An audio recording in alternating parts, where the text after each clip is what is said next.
Jamaican Leadership Experience by Paul Moses, and How to Lead by Sergeant Major, retired Sergeant Major Peter Hall. Everybody in here works with companies who, I see some of the names, they are growing. And the challenges that you face, right? You might start out with a small company, a couple of people. Everybody know everybody. They do a great job.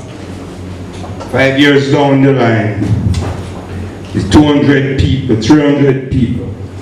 The culture has changed. So growth creates challenges. How we respond, right, to these challenges will determine whether we survive and operate a wholesome company.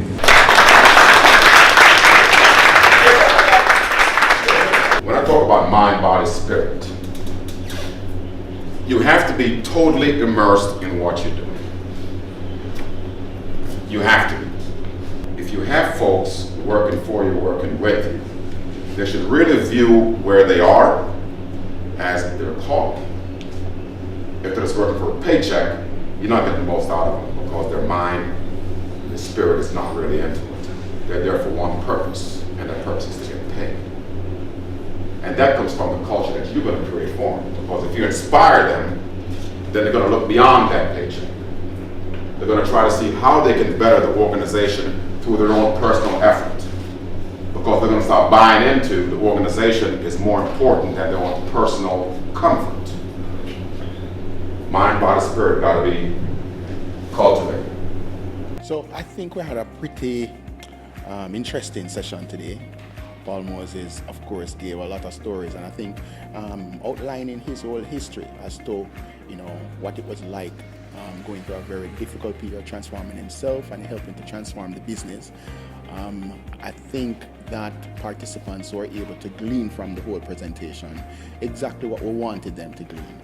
Then we moved into Peter Hall's presentation, which I don't think persons have ever been exposed to that kind of presentation in terms of getting a, let's call it a bird's eye view of what it's like to lead from a Marine perspective. Now, the Marine leadership methodology and their style is legendary. Now, what that has enabled us to do is to, I think, translate or to deliver to our participants basically, let's call it cutting edge and leading leadership methodologies and applications. I think they were intrigued or entertained and also informed. Hopefully they have gotten from it exactly what we wanted to deliver. I believe that we have, and the engagement was pretty intense. Peter is very engaging, and of course Paul is very, let's call it comical or amusing. Right? Now, what is always interesting for us is that persons who need to maybe expose themselves to this kind of training or leadership seminars, etc., are typically persons who are in charge of organizations, and they don't necessarily figure that they have any leadership challenge. They have been successful, they've been able to make money, right? And as a result, they figure that they don't necessarily need to improve in their leadership. Now, having said that, they normally send in persons that they figure need more leadership development than themselves. And that's kind of unfortunate.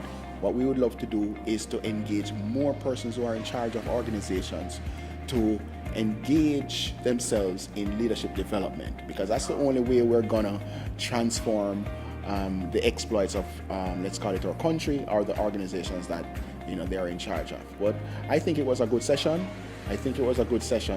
And I hope that the participants have gained from it exactly what we have been trying to deliver.